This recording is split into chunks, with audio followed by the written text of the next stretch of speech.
सदगुरु कहते सत्संगत से समझ बढ़े जो जैसे चित दे है। हम जो बात बता रहे हैं ये सदगुरु कबीर साहब के बीजक के अंदर की बात है।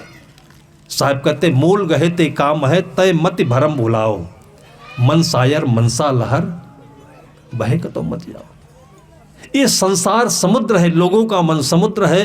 पैसा कमाने के लिए आपके सामने रंग बिरंगे ऐसी ऐसी चीज़ें आपके सामने वो प्रस्तुत कर देंगे कि आपका मन उसमें ललचा जाएगा। वही खरीदोगे, वही खाओगे, बीमार पड़ोगे, खर्चा बढ़ेगा। साहब कहते मूल गहे ते काम है। मूल में जाइए, आप सत्य में जाइए। मूल ही सत्य है, सत्य ही मूल है। वो क्या है? पानी है, हवा है। गोस्वामी जी कहते रामायण में चित जल पावक गगन समीरा, पंच रचित या अधम शरीरा। ईश्वर शब्द इसलिए इतना महत्वपूर्ण लगता है। ईश्वर शब्द यह है ईशावास्यमिदं सर्वम, ये उपनिषद की वाणी है। अब कोई कहता है कि उपनिषद की वाणी से जिंदगी का क्या लेना देना है? उसी से तो लेना देना है। वो इसलिए समझाते हैं, ईश्वर को न समझ पाने के कारण ही आज हम लोग रोजाना 1000 बार ईश्वर को गाली दे रहे हैं। बड़े बड़े नेता राजनीति खेलने की खातिर देखिए, पिछले साल से ये एक हमारे उत्तर प्रदेश के मंत्री हैं, भूतपूर्व मंत्री। इतने बड़े मंत्री को बहुत समझबूझ कर बोलना चाहिए। वो रामायण की छोटी छोटी बातों को लेकर के और ऊट पटांग की बातें बोल देता है। रामायण का अर्थ वही समझ सकता है जो राम के चरणों में रह करके, संत गुरुजनों के चरणों में रह करके उपासना करता हो, तब उनकी बोली भाषा समझ पाएगा वो।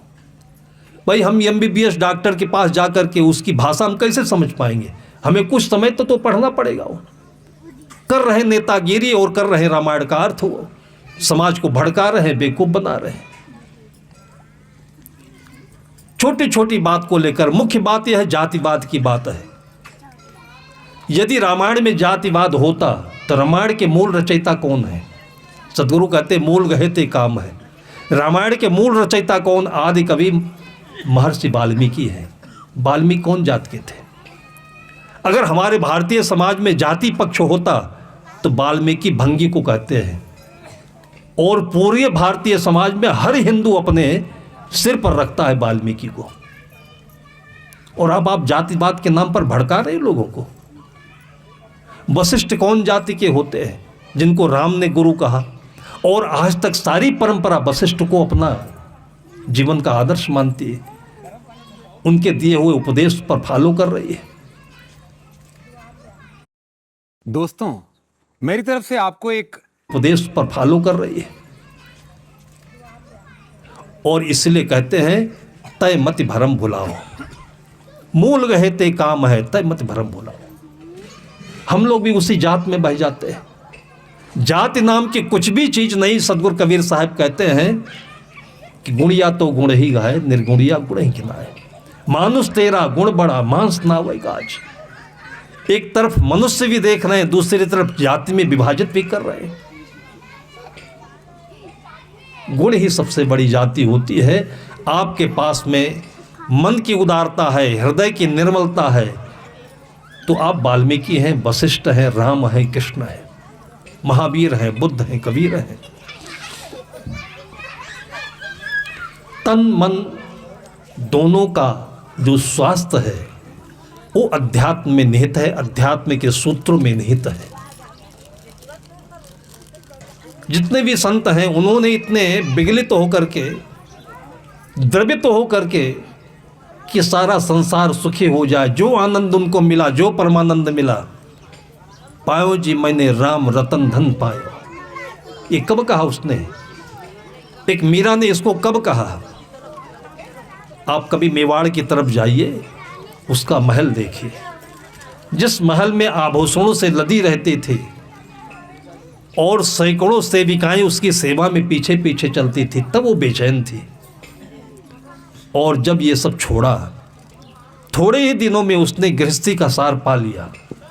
और सबको ही पता चलता है, कोई बोल देता है, कोई नहीं बोलता है।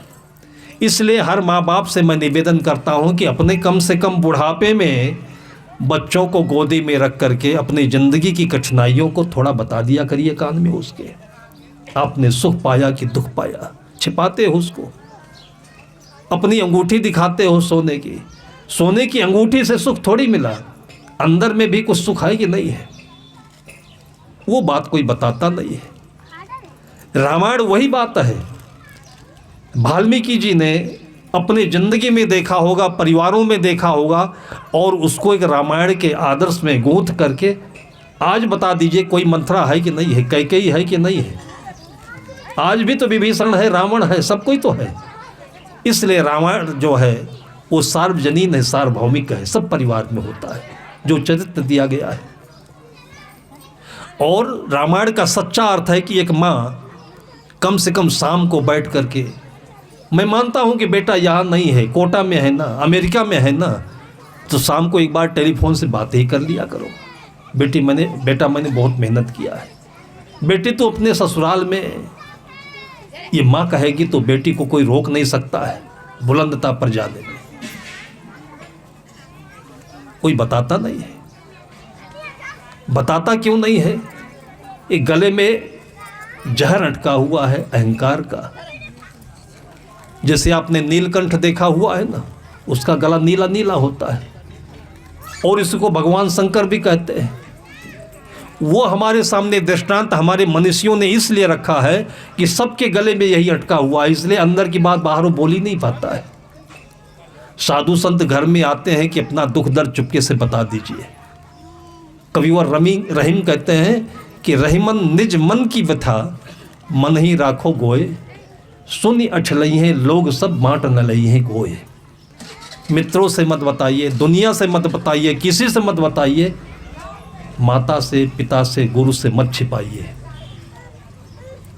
संत गुरुजन आते हैं, और वैसे तो संत गुरुजन अंतर्यामी हैं। आप नहीं बताएंगे तो भी वो कहेंगे, तो आपको लगेगा कि साहब हम ही को टारगेट करके बोल रहे हैं।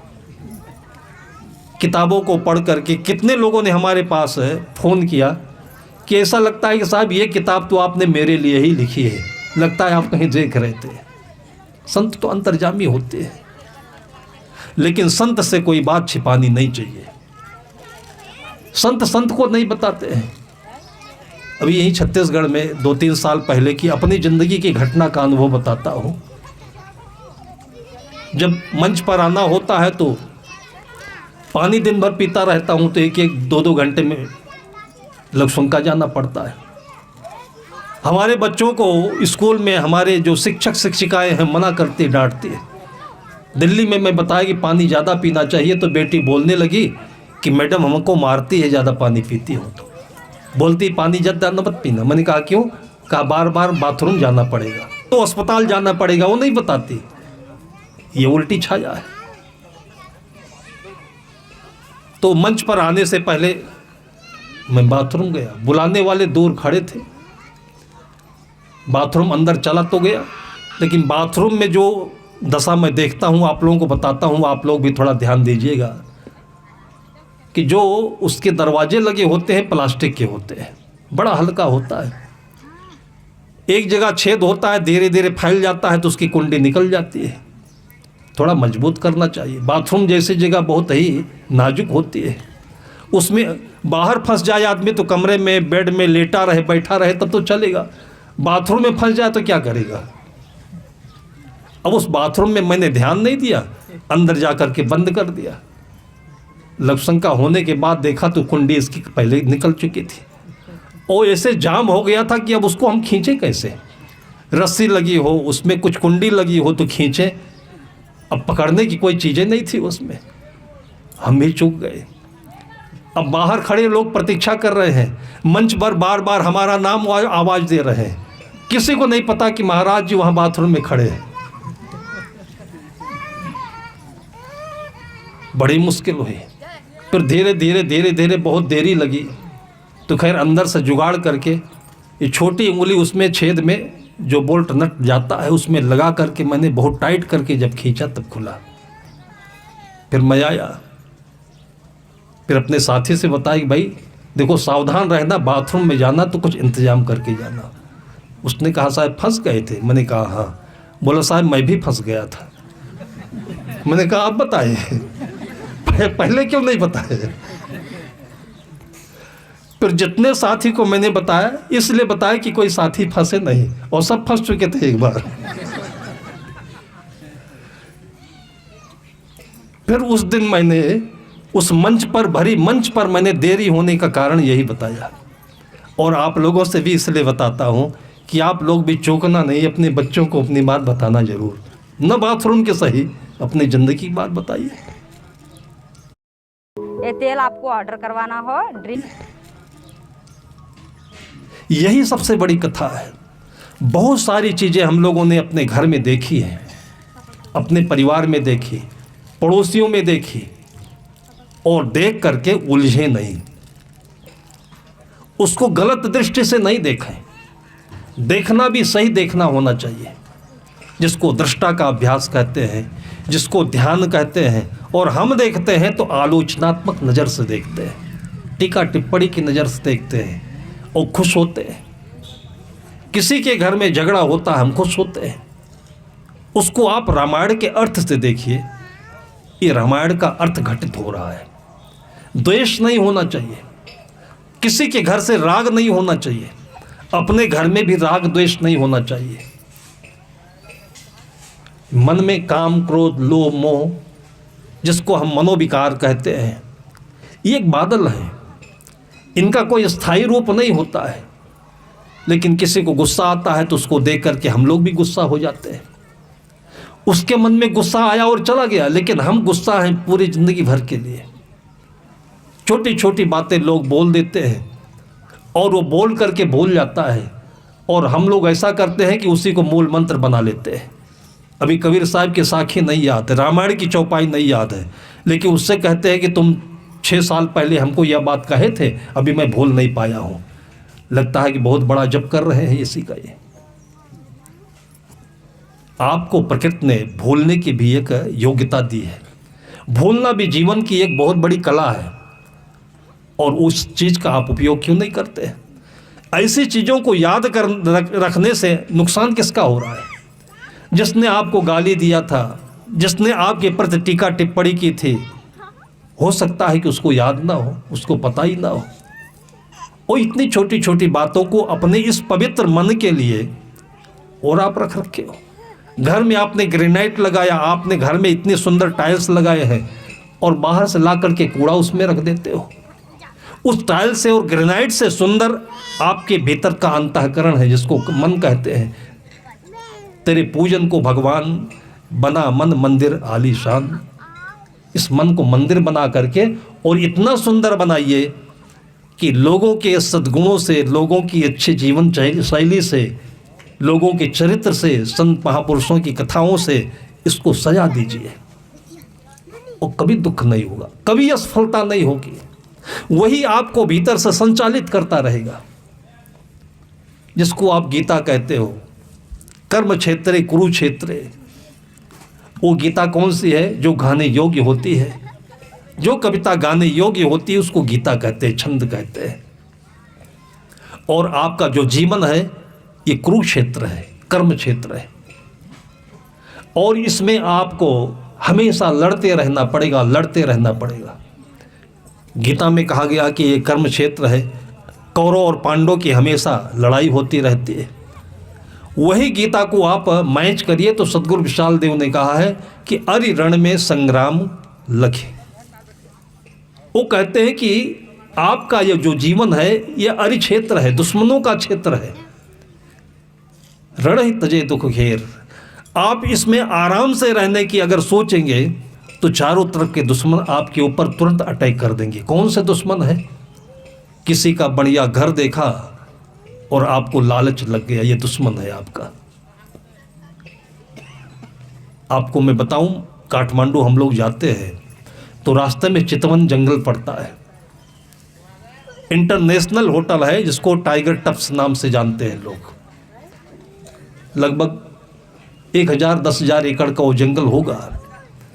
उसके बीच में होटल ने जो व्यवस्था की है कि 4 खंभे गाड़ करके लकड़ी का मकान बनाया हुआ है, उसके ऊपर से फूस की छाजन बनाई हुई है।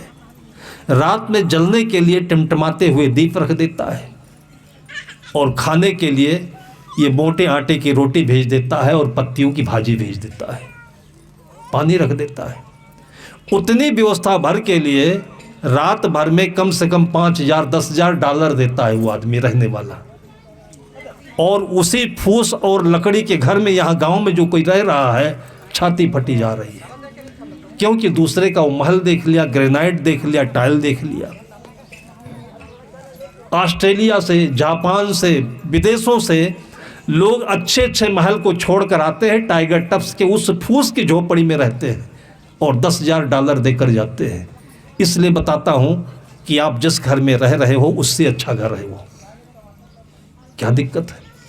घर तो अपना भीतर होता है, इसमें खुशबू होनी चाहिए संत महापुरुषों की, अपने पूर्वजों की, माता पिता की। उसको याद करिए, गाइए और काम करते रहिए।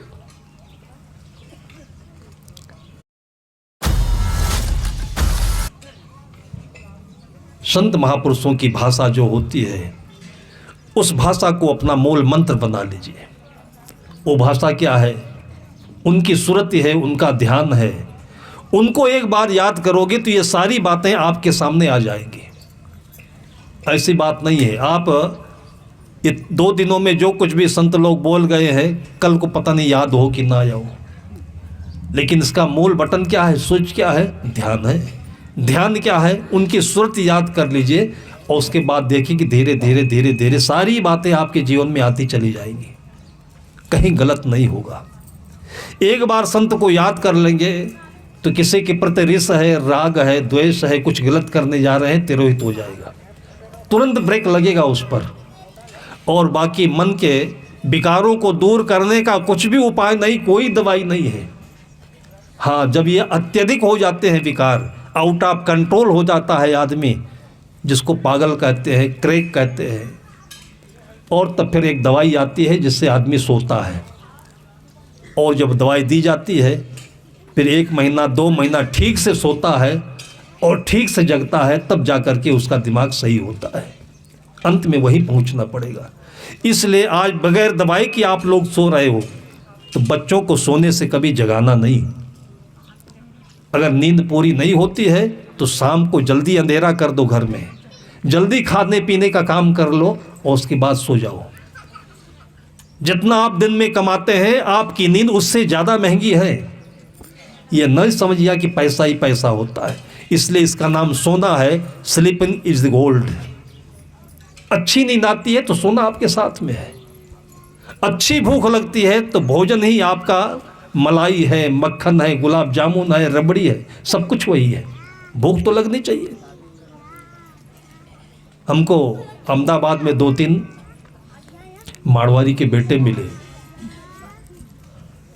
लोग मिलते हैं तो उनके जीवन के क्षणों को पहचानता हूँ, टटोलता हूँ कि हम लोग तो दिन भर बकवास करते रहते हैं, कथाएं बोलते रहते हैं, सूत्र बताते रहते हैं। लेकिन जिन लोगों ने कथाएं नहीं सुनी, जिन लोगों ने कभी धार्मिकता नहीं देखी है, उनके भीतर का सत्य क्या है? उन लड़कों से बातचीत में मैंने पूछा तो एक घटना बताई अपनी ज़िंदगी के सत्य की। वो 25 साल के आसपास की उम्र के थे लड़के। उब गए थे पैसे से, उब गए थे होटलों में मस्ती लेते लेते। तो एक बार उन लोगों ने सोचा कि चलो गांव घुमाए कहीं, और बैठे अपने फार्चूनर पर, जहाँ तक रास्ता मिला वहाँ गाड़ी पहुँचा करके खड़ी कर दिया। फिर ऐसे ही पैंट सिकोड़ करके फिर खेत बाड़ी घूमते घूमते दूर निकल गए। चलते चलते खाना पीना कुछ साथ में था नहीं, पैसे पर उनको भरोसा था। गांव में पैसे पर कुछ मिलता नहीं है, पुराना गांव था वो। प्यास लगी थी तो देखा दूर हजारों बीघे गेहूं के प्लाट हैं, खूब हरा भरा मैदान दिखता है, बीच बीच में सरसों के पीले पीले फूल लगे हुए हैं, और एक किनारे छोटी सी झोपड़ी है, उसके नीचे से ट्यूबवेल से 4 इंच का पानी का फोर्स निकल रहा है, सफ़ेद धारा। इतना आनंद लग गया कि सीधे वहीं पहुंच गए। उस झोपड़ी में जो सिंचाई करने वाले किसान बेटे थे, उनके लिए उसकी माँ ने खाने के लिए भोजन रोटी लेकर पहुंची थी, अभी खोली नहीं थी। और आजकल तो आप लोगों के पास टिफ़िन होता है, लेकिन माँओं के पास कुछ नहीं होता है। जो साड़ियाँ पुरानी हो जाती है उसी का आंचल निकाल करके उसी में बांध लिया। सबसे स्वादिष्ट भोजन उसी का होता है। अभी अभी खोली नहीं थी, ये लोग पहुंच गए और प्यास लगी थी, भूख भी थी, लेकिन भोजन तो था नहीं। पानी पीने की चेष्टा की। उस माँ ने कहा, बेटे पानी पीना चाहते हो क्या? बोले प्यास लगी है माँ। तो माँ ने कहा, बेटे ऐसे पानी नहीं पिया जाता खाली पेट, पेट बिगड़ जाएगा। ये सूत्र भी कोई माँ ही बता सकती है। कभी भी खाली पेट पानी मत पीना है, एक बार केवल पिया जाता है। रात भर सोने के बाद जब उठते हो ना, तब एक बार केवल खाली पेट पानी पीना चाहिए, और बाकी दूसरी बार हमेशा भोजन करने के 1 घंटे, 1.5 घंटे, 2 घंटे बाद पीना चाहिए। उस माँ ने बता दिया, बेटे खाली पेट पानी नहीं पिया जाता है, एकदम से कलेजा चढ़ जाएगा, एकदम से शौक लग जाएगा, फिर जल्दी उसकी चिकित्सा डॉक्टर भी नहीं कर सकता है। माँ ने कहा, बेटे ऐसे नहीं पिया जाता है, पहले रोटी खा लो तब पानी पीना। आकर के बैठ गए, और बैठे तो रोटी थी और कुछ नहीं था। रोटी के ऊपर लाल लाल ऐसा मसाला था कि उसमें खुशबू थी, खूबसूरती भी थी, जीरा भी रहा होगा, धनिया भी रहा होगा, और पता नहीं कितने मसाले थे। और मोटी मोटी रोटी, जैसे आप स्कूटर की पहिया देखते हैं ना, एक एक रोटी में 4-4 टुकड़े किए और एक एक टुकड़ा सबको पकड़ाया और रोटी के ऊपर नमक रख दिया। वो तीनों बता रहे थे, साहब ऐसे भी भूख लगी थी, लेकिन आज तक इतने प्यार से माँ के हाथों का भोजन अपने घर में नहीं पाया था मैं। क्योंकि माँ भी पढ़ी लिखी पैसे वाली है, जिसके पास ये दिमाग में पढ़ाई का शैतान घुस गया। पढ़ाई का मतलब नौकरी, नौकरी का मतलब पैसा, पैसे का मतलब रिश्वत, वो आपको उछालता ही रहता हमेशा। इसलिए उस पढ़ाई के साथ में संस्कार होना चाहिए, माँ का आशीर्वाद जरूर होना चाहिए, संत गुरुओं की दया होनी चाहिए। उन तीनों लड़कों ने कहा कि साहब महाराज जी, आज तक मुझे याद है कि वैसा जैसे लाजवाब खाना नहीं मिला हमको। खाए पेट भर के, फिर पानी पिया, और उसके बाद जब चलने लगे तो जेब टटोले तो 2-2 हज़ार के नोट निकाले और माँ को देने लगे हाथों में। माँ ने कहा, बेटा भूल गए क्या? तुम्हें याद नहीं, तुम होटल में आए हो क्या? यहाँ तुम खाने के बाद ये पैसा दे रहे हो, ये तो होटल में किया जाता है। तब लोगों की आंखों में आंसू आ गया। लड़के बोले, नहीं माँ गलती कर दी, मेरे पास कुछ है क्या देने के लिए? उस माँ ने कहा कि बेटा देना चाहते हो? कहा हाँ। कहा बेटा अगर तुमको दिल है देने के लिए तो फिर इसी झोपड़ी में रोटी खाने आ जाना मेरे पास। तो ये जिंदगी की माँ है, ये दुनिया की माँ है, जो आज तक अमर है, इसको कोई मिटा नहीं सकता है। उस माँ को याद रखना, इसी में शिक्षा है, इसी में संस्कार है, इसी में जीवन की सारी समृद्धि है। सदगुरु कहते हैं कि सत्संगत से समझ बढ़े, जो जैसे चित दे। अगर उस माँ के पास वो नहीं पहुँचे होते, पैसे में उछलते रहते पूरी ज़िंदगी, न स्वाद मिलता और न पैसा हाथ रह जाता। हम लोग